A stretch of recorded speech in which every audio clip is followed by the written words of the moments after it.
Welcome to Building Sustainability Podcast with me, your host, Jeffrey Hart, aka Jeffrey the Natural Builder. Every fortnight, join me as I talk to designers, builders, makers, dreamers and doers, exploring the wide world of sustainability in the built environment by talking to wonderful people who are doing excellent things. Hello and welcome to episode 81. This episode I am once again joined by the architect Clare Nash. This time we are talking about contemporary vernacular design, how British housing can rediscover its soul. And this is all based around a book that Clare wrote. She talked a little bit about it in episode 80, if you haven't heard it yet. I think the two stand alone, but you might want to go and listen to that one first. But this was her master's dissertation that she got the opportunity to turn into a book. And she went off and did lots of research around the world looking at housing schemes that draw on traditional vernacular principles while taking into account modern day materials, methods and financial or energy requirements. I'm reading this from the blurb on the book now. The aim is to show how, despite mass housing needs, we can design quality modern schemes that fit their surroundings and generate a sense of place, community and regional identity, rather than the poor quality identikit housing currently seen wherever you are in the UK. And the book was written from years of primary research, including site visits and interviews with the actual residents themselves. I should say that I haven't actually read this book. It is on my list. I have a big list of things to get my head into once the house is finished. And if I'm honest, once I stop spending all of my money on paint and stuff like that.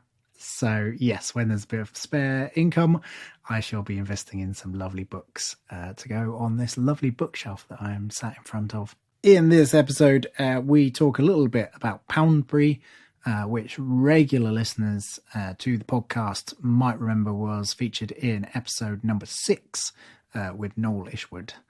And maybe you'd like to hear more about Poundbury and its design principles. Okay, that's it from me. Join me back at the end if you'd like to hear a little bit more about where I am with the house build.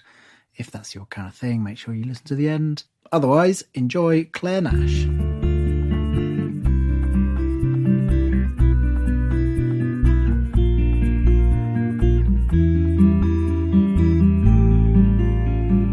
So, contemporary vernacular design, how British housing can rediscover its soul, is a beautiful title, first of all.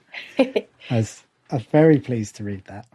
I mean, maybe we could start on like what your definition of vernacular design is. So architects will argue about this a bit, but everybody agrees that vernacular architecture is how people built without architects or anybody, not top-down approach, literally just bottom-up. This is what I need to build my house, and usually done as a community, as part of the village, and inherently sustainable because it would use local materials and had thick walls and small windows to keep the heat in and the cold wind out.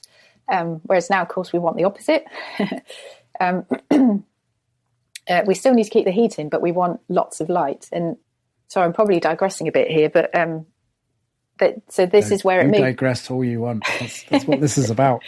So this is where it, and I call it contemporary vernacular, but other architects will call it something slightly different, probably. But it's what I mean by that is learning from the way people used to build without architects and mass house building and so on, and take those inherent sustainable technologies and apply them to a modern day building that we want to live in with our modern lifestyles. Because in the past, we would have mostly been working in the land and would have had way too much daylight. And all we want to do at the end of the day is huddle around the fire and hide from the cold wind that we've had to put up with all day. And whereas now we spend way too much time indoors. It's the opposite. So we want big windows and lots of light and feeling of space as well, because we're not outside as much. But you can still do that with all the vernacular technologies like I was thinking actually passive house is very much like so in the past we had a house next to a barn because the warmth from the cows would heat our living spaces. And nowadays we don't want to live next to cows, but in a passive house, you use the heat from the appliances to heat the building because it's so airtight, sealed and full of insulation that you need very little to heat it. So that, that's the sort of analogy for the modern day, but and there's loads of other sort of bits that I have in the book, like overhanging eaves that they have in Austria and external circulation, which was just to save space, but actually today is really helpful for solar shading so that we don't have overheating and also still save space for circulation and gives people, balconies and things like that, or verandas, which people love verandas. I love a veranda. But so there's lots of things to be taken from that. Like we don't need to go back to living in mud huts, but there's a lot to be learned from the mud hut. Like in China, they historically they lived in cave dwellings. Well, some people still do. I stayed in one. Which was fun. But there are downsides to that because although a cave dwelling will maintain a constant 16-degree internal temperature, even with huge changes in temperature outside, like freezing winters and boiling summers that they have in northern China. The downsides was that their windows were made of paper originally. Not so nice. So Xi'an University were concerned about poorer people moving from the countryside into cities and living in the standard apartment block, which is just concrete, and then not being able to afford to heat it because concrete, thin-walled concrete is very bad insulator and won't retain any heat. So, fuel poverty was a big issue.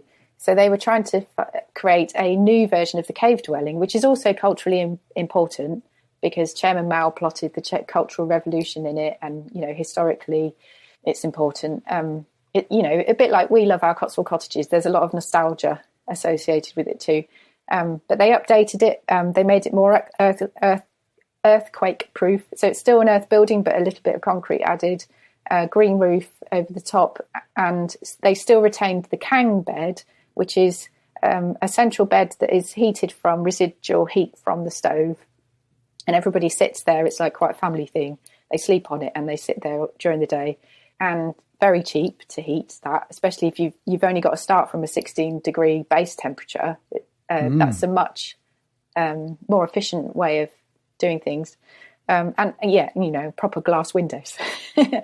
So that was their modern version, and it's quite aspirational, and it's a sort of commercially minded hotel. Did a whole load of them near where Chairman Mao plotted the Cultural Revolution, which attracts tourists, and then you can stay in your own hotel version of the cave dwellings as well. So, it's all about changing mindset because it becomes aspirational. It's not a poor person's dwelling anymore. This is for everybody. So that was really interesting. So stuff like that, I think there's way more things we could use and apply to modern day building. And do you see, let's talk a little bit about the state of sort of modern building.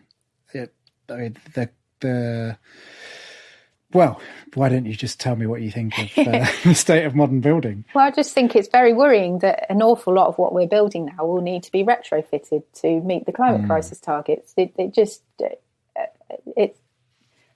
just unbelievable, basically. It doesn't make any sense to me at all. Why would you spend the money at all doing that? And the carbon footprint of these buildings will take 50 years to get to zero anyway. So it's really important that our new builds really make sense, because the far more eco thing to do is to retrofit, because it's an existing building. The carbon footprint is very low then. Because what we don't want to do is increase our carbon footprint, not least for buildings that aren't even zero carbon or, zero energy bills or whatever. It's just really disappointing. to put it lightly. Yes, well, incredibly so. Yeah. But how about in terms of sort of relating to place and to that sort of, with any connection to the vernacular heritages of an area? Exactly. It's just, at the border of every single town now is the same red brick box. And there used to be much more variation. And that's what I was trying to show with the case studies in the book, is that these are all so different and so nice and so loved by the people living there. And they might not have chosen to live there. They might be housing association tenants, but they're still loved. And the sense of community was much better. And people, it isn't just like the typical housing estate where you just drive up and then you go into your house and don't talk to your neighbour. There were lots of opportunities to bump into people on these schemes, and the community was much stronger because of it. Even something as simple as a shared garage meant, like, I interviewed some people of one housing scheme in Wales, and they'd only been there 6 months, and already they knew the name of each other's cats. Right. But that just doesn't happen normally. And that was just a shared garage, sort of a barn-style garage with like a carport, and each person had their own space. So when you park your car up, you park it next to your neighbour's car, and you have to walk across, so you're more interaction possibility. And then their gardens were open-ended, which was quite radical. So they'd have fences on either side, but then at the end was a lovely field and a pond, which attracted people. So again, they had more opportunity to speak to each other, but also total privacy in their homes, because their sound insulation was amazing, and you had no idea anybody was next door, even though it was a terrace, until you're in the garden. And that was lovely. But then other ones they've had, like in Dagenham, there was a scheme for less able people and older people, so that with a nice green that you could walk through to get to your house. And so people who weren't able to leave their house could sit in their lovely big window and wave at people as they went past, which really helped reduce social isolation. And also the crime rate was extremely low, like not even just for Dagenham, which has very high rates, but anywhere. Because if you were a burglar, you'd just feel like you're being watched all the time because of that, the overlooking feeling. So it's good for social side, but also reduces crime. There are lots of examples like that, just a bit better design. Why did those get designed better than the sort of conventional offering? Like, what was the driving force? I think it was, in some cases, it was a landowner that was very minded that if I'm going to give away this piece of land, I want to be able to walk into the pub afterwards and hold my head high and feel proud that this happened on my land. It wasn't just about the money for them. In other cases, it was a housing association, because they have a longer term view.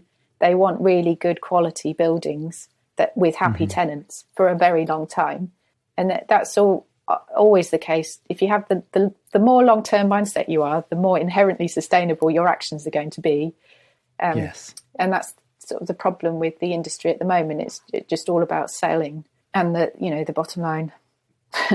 That being said, there was a major house builder who did a case study in my book, and they worked with Joseph Rowntree Trust. So it was very driven by the client who wanted very good quality housing on their land again, but it wasn't a housing association. So the house builder had to deliver really high quality eco homes and community and something to be proud of. And it worked, but also the house builder made a lot of money because they charged more, and because it was a flagship scheme, they got really, really good deals from all their suppliers.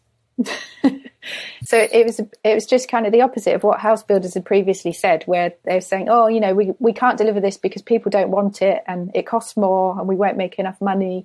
So it just disproved all of those things. But I also think the government needs to set higher targets, because the problem with how it is at the minute is that shareholders will go elsewhere if they're not making enough money from the house builders. But if you put them on a level playing field, you all have to achieve these targets, then there's nowhere for the shareholders to go. They're all going to stay there. They're not competing with each other in the same way.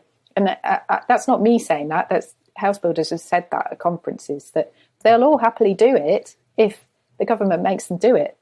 I guess my thought was, if we had vernacular buildings and then now we sort of have these big soulless developments, and where did that shift happen? I think it was post-war, really, because we just needed a lot of housing very quickly. I think that's where it started. And then it's just land prices have gone up and up and up and have become, impossible to get hold of if you haven't got big bucks, basically. And also tricky to get planning permission on because, the planners see a housing development as more beneficial. Well, apart from anything else, they get the SIL payments or the Section 106 payments from that, whereas they don't from an individual self-build. But there's more justification for it because it's providing homes for a lot of people, whereas a one-off isn't. But co-housing people have got around this a bit by joining forces. But even then, it still takes a long time to be able to find the right piece of land that A is, it's viable to build on it, and B, likely to get planning permission. It's tricky. And there have been some quite good schemes, self-build schemes like Norwich is doing some, and self and custom build schemes and Graven Hill, of course, they have their golden brick thing. So you pay for a plot and it's already got foundations and services in it, and then you have a lot of choice over the rest of it. So there just aren't enough of them. That's what I think. And there are some the good quality schemes that I put in my case studies, but again, just not enough of them. Have you got a favourite? No.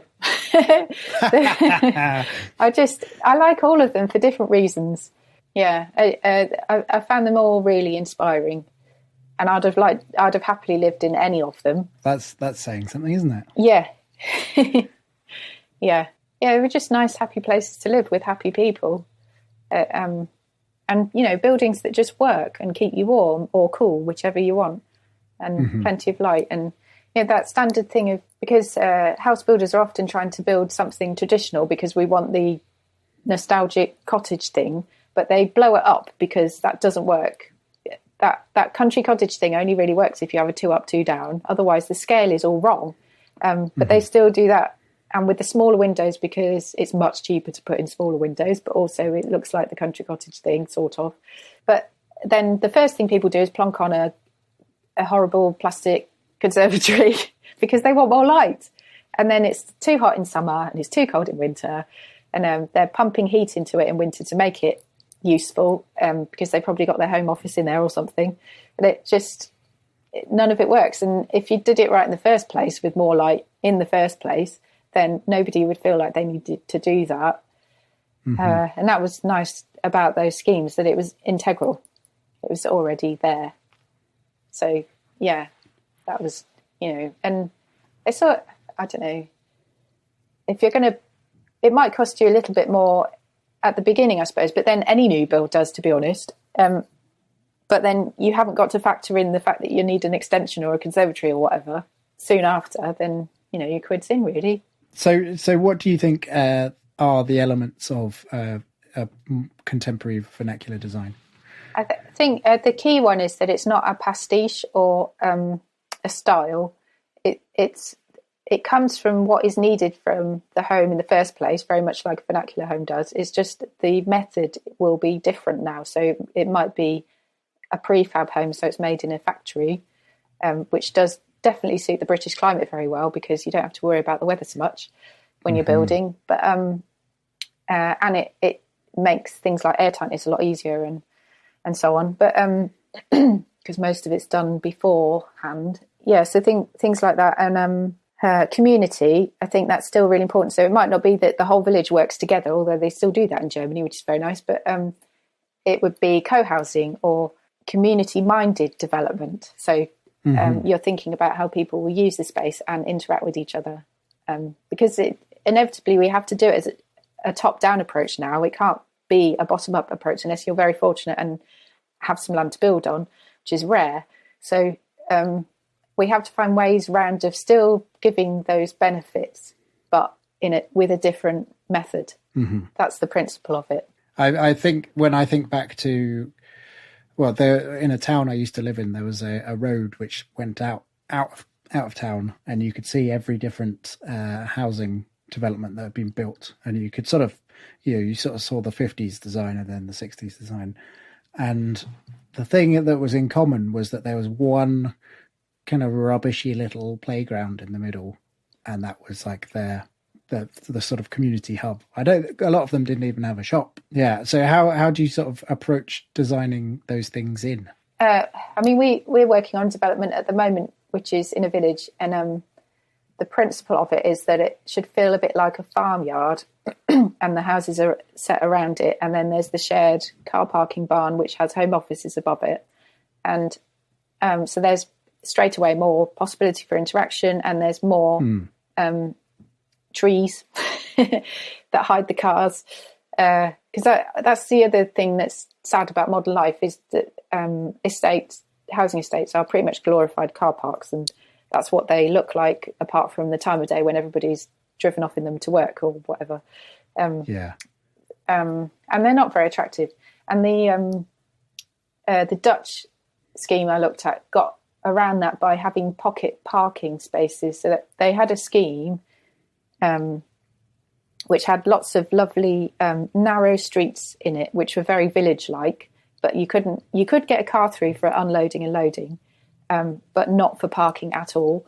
And then they'd have sort of 20-car car parks dotted around, but very well hidden with the landscaping. So I didn't really notice at first. I had to sort of go looking for where the car parks were, because what I noticed was the lovely bridges over the nice canals and the little streets and the children playing in those streets because the cars weren't running them over and that stuff. But then it is tricky because, I myself also, when I had a child, really liked the fact that I could drive right up to my door, and if he was still asleep in the car, I could leave him for a bit and watch him from the kitchen. And you can't do that in that situation.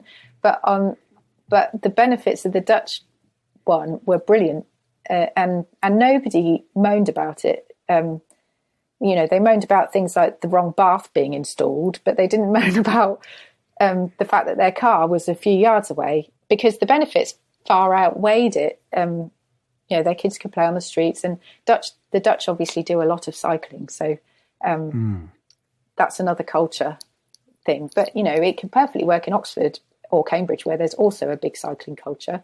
So I thought things like that we could do, but it's tricky to change British culture sometimes. Yes, it's interesting how sort of interwoven the sort of the car is to sort of lack of community. I'm thinking about in Bristol, they do things where they close off the streets and reclaim their street and have people walking around on it and barbecues and it's we've sort of put all of our focus on making it good for cars and not forgotten about people. And it's a shame because people will walk if it's easier and it's nicer to do that. But if they've got to walk along a busy street with constant traffic and fumes and things, they're not going to do it. They'll want to, find another way. And I think it is better now because we are trying to encourage more sustainable transport. But in the past, it was I can't remember cycling around Cardiff when I was a student, and you get to a cycling lane would just stop in the middle of nowhere, and there was nowhere else to go apart from a very busy road. Stuff like that was just really stupid, like not joined up thinking. I think there's a bit less of that now, thank goodness. But we've still got quite a long way to go. I mean, we're miles off the Dutch or the Danish. Yes, although I only found out recently that the Amsterdam was a big, horrible, fumey car city up until the 70s, I think. Oh wow! Sort of relatively recent history that they decided to make the switch. Which gives me hope that maybe we could do the same. And I think when moving to electric cars will help with the pollution aspect as well, because it's really worrying that people are dying from pollution caused illness, which it was quite recently, I think 5 years ago or something, that the first case was proven that it was direct cause of living on a busy road. This girl died because of the pollution. So, unfortunately, we need that kind of data to shift how we design cities and the type of cars we use. I'm intrigued to know what you think of Poundbury. Oh, yeah. Because that was a city designed, or town designed around it being walkable. I think there's place for Poundbury's in the world. I mean, architects are quite sniffy about it because it's definitely a pastiche. But Yes. The community stuff is good, and people do really like living there, and pay more to live there. So those bits have worked, and actually, I'm really think what Prince Charles has been trying to do for decades. It's fashionable now, but he's been really trying for a long time, and he's done pretty well. It's not my cup of tea, that sort of pastiche style, but at least it's different. Yes, and it's better quality. And it was using local craftsmen and all that sort of local lovely stuff. The values were definitely in the right place. So yeah, I'd rather have more of that than the red brick box, definitely. We'll be back after a quick break. Hey there, I'm Mick from the Mick and Pat Show. That's right, and I'm Pat. Looking for a podcast that's like catching up with old friends? Well, you're in luck. We're here to bring you weekly doses of lifestyle commentary, discuss culture and politics, and top it off with the occasional beer and film reviews. But it's not just about us, we're a community. Our listeners are our kin, and we let you all have a say in what we discuss. So saddle up and join the conversation at the Mick and Pat Show. You can check out our website or find us wherever you get your podcasts. Yeah. Yeah, well, I mean, who wouldn't? But I think I would like to talk about sort of materials and I guess, yeah, I saw on your slides that you wrote placemaking was very important. And I have to say, I don't really understand what placemaking is. But what it made me think of is just, the vernacular buildings that were built from the materials that were locally kind of creating a sense of place because of the palette that's around them. Is that, I mean, first of all, have I got anywhere close to understanding what that is? And then also just how is that being sort of implemented in these sort of modern designs? Yeah, so placemaking means just trying to create a sense of place so that when you previously and still now, if you look at the older buildings, there's definitely, it's different being in a Norfolk village than it is being in a Scottish village or, wherever. And that's a sense of place. Mm-hmm. But it can also be, you can have it in cities. So being in the British Museum with its, triple height spaces and stuff, that's a sense of place also. So, yeah, but what it's not just plonking houses in a row and just hoping for the best kind of thing. It's really thinking about what is this place about and what am I trying to say with it and who's it serving and, how could we best serve those people and make it, and design out crime and things like that. So rather than focusing on the number of units, it's just more about designing the place itself. Great. Got you. Thank you for explaining that. Is there anywhere that's really done that well? Any of the case studies in my book. Any of the case. That's yeah. I really should just read your book. Yeah. I think the Dutch scheme was probably, and this is why it was important to me to go to the international ones, because I think as an outsider you see it more, or it's more easily identifiable. And because of the polder landscape with the canals and the bridges and things, which didn't look twee, it just looked very natural. And they chose they deliberately chose to work with 5 different architects and then dotted the different houses around, so that unless you were an architect connoisseur, you wouldn't be able to say, oh, that architect did that, or that architect did that. It wasn't like a whole row of one architect's style and then another row and then another. So they were trying to create a sort of village-like feeling, but it's a modern build. So I'd say they got that really well. What do you think the effect is on the people that grow up, either in one of these sort of really good examples or poor examples? Well, the people that lived in the Dutch one said how they recognised bits from their childhood, things they liked, the nostalgic Dutch house, and but could also see all the modern benefits that they get from living in a more modern version.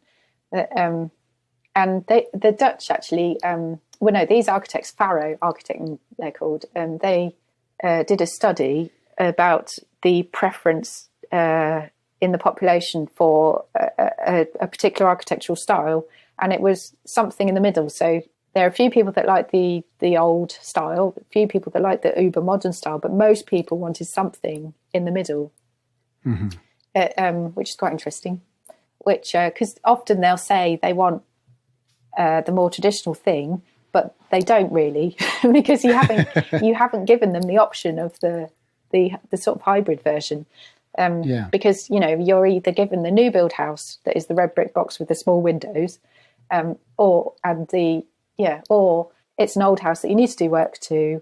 It's a bit cold and damp, maybe, and there's not much in between in this country. But in Holland there is more, and all of the schemes in the book with that in between thing, the best of both worlds. Do you see more of these developments happening in the future? Or do you see, I guess I'm asking you if you're optimistic or pessimistic about how things are going. I suppose I have a sort of, I'm definitely optimistic because, for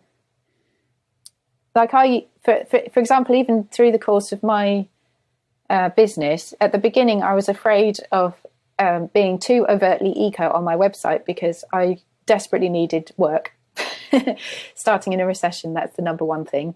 And I didn't want to frighten people off because a lot of it wasn't understood. And so I would write these geeky eco blogs that people would find me that way. And so I got the more eco clients that way. But if you just came from wanting to find a local architect and Googling, the front website wouldn't be overtly eco.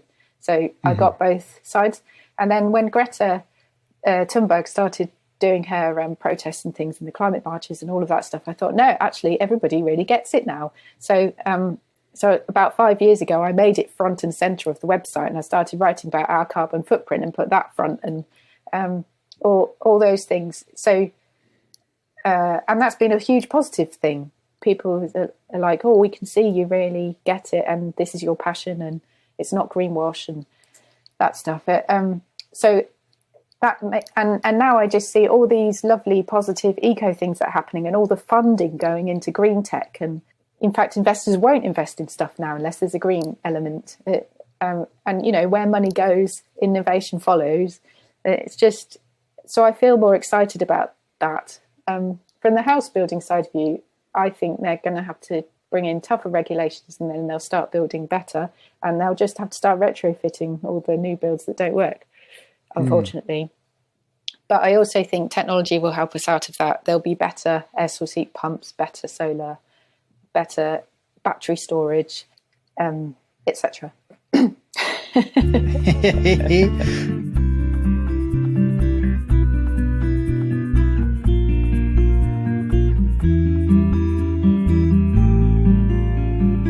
Brilliant to hear from Claire there, and so nice to end on a positive note. It gives me great heart that she is excited and feeling like there's positive change happening. Over the duration of this and episode 80, it's been really great to hear about Claire's practice. That's Clare Nash Architecture. And just see that there's another way, and a more people-centered way. It feels so refreshing to hear of people doing doing things with people care at the center of their work. Not only in the work they're doing, but actually in the business, the core of the business, and looking after themselves. Okay, so where am I with the tiny house? I am so nearly there. It feels pretty incredible. I have checked off almost everything from my list of things to do in January, and it is now the 16th of June. I am still waiting for my electrician to come and connect up the final AC power coming from the inverter from the solar. And I'd really like that to happen because I am sick of extension cables running through my house. This sounds like a rant. This wasn't meant to be a rant. What are the good things? The good things are that I am up to just putting trim on things now. There is one little bit of decorative weaving I want to do, and then it is just trim and really minor little things that I might just shove on the snagging list, which, if I'm honest, won't happen anytime this year. It's been quite interesting to check back. I've got some friends coming to visit for my birthday, and they said, when we came to visit last year, you just had a trailer. So it has taken me almost exactly 1 year from start to finish, which, I mean, I could never have thought it would take this long, and that's what everyone says. And I should know better because I build houses for a living. But what I've realized is there's a huge truth to the phrase, it goes 3 times quicker with 2 people. I think that I'd say that's understating how much quicker it goes. I mean, it's something that has been both a joy in that I have done literally every last bit of this house, for better or worse. But everything has taken so much longer. The power of just having 2 people to hold a bit of material, one at each end, and while one person screws it, you don't have to come up with a clever jig to hold things. And, you know, I think also one thing that's really been made clear to me is just how much use there is of being able to talk out loud to someone, and just order your thoughts a little bit outside of your brain. I have got stuck in big old loops where I have just gone round and round in circles thinking about what I had to do next. Had real trouble prioritizing some days. And I think they wouldn't really have happened with just another person to say, right, well, let's do this then. So yeah, I'm very much looking forward to doing some more building projects in the future with some more people, some very lovely people, I hope. What else to tell you? Oh, do you know what? I've got a fridge, and I have been looking forward to having a fridge since January 1st when I moved into this house. Well, I moved into the building site that is this house. And I got my fridge and I plugged in my fridge, and oh my goodness, it's loud. I don't know if it's just a particularly loud fridge. It's a DC powered fridge. Or have I just got used to not having a fridge? Or is it because it's a small space? Maybe a combination of all of them. But I was previously concerned about how much noise my MVHR was making, and I was thinking, is this really what I want to hear? And now, oh my goodness, the MVHR is a distant memory. It's drowned out entirely by this fridge. So yeah, I don't know. I think maybe down the line I will look at other fridges. Do you want to hear my fridge? Come on then. Let's take you for a little walk.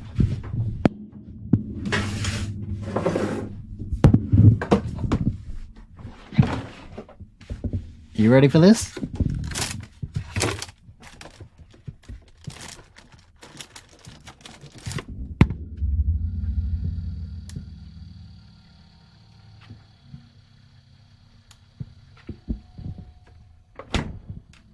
So loud. Oh my goodness. I gotta turn that back off again.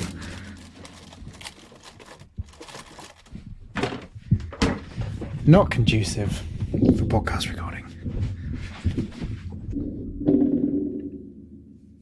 Well, that was a fun little tangent, wasn't it?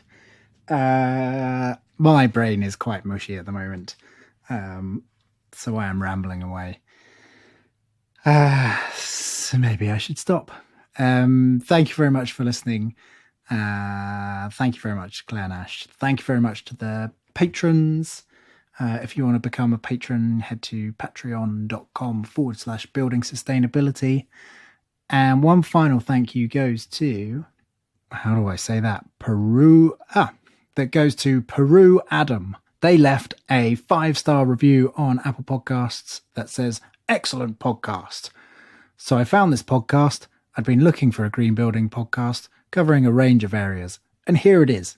Even better and more interesting than I was imagining might be out there. Well done, sustainable natural building people. You all totally rock. Kiss, kiss, kiss, kiss, kiss, kiss. Well, thank you, Peru Adam. Kisses received. And yeah, just thank you so much for leaving a review. If anyone else does want to do that, then it really, really helps us to be seen by more people. Right, that's definitely enough from me. Thank you for listening to me just gob on about nothing. See you soon. Goodbye.